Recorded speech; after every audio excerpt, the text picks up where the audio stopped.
Hello guys, in this tutorial we will learn about number system. And now let's see the number system. First is decimal number system. In decimal number system we have 10 numbers from 0 to 9.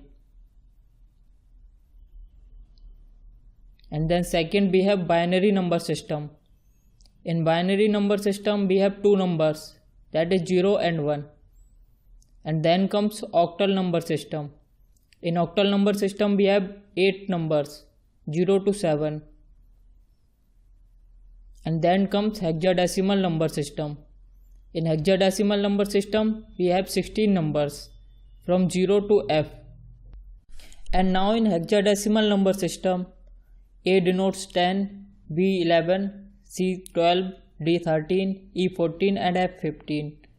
And now thanks for watching. If you like the video, please subscribe our channel.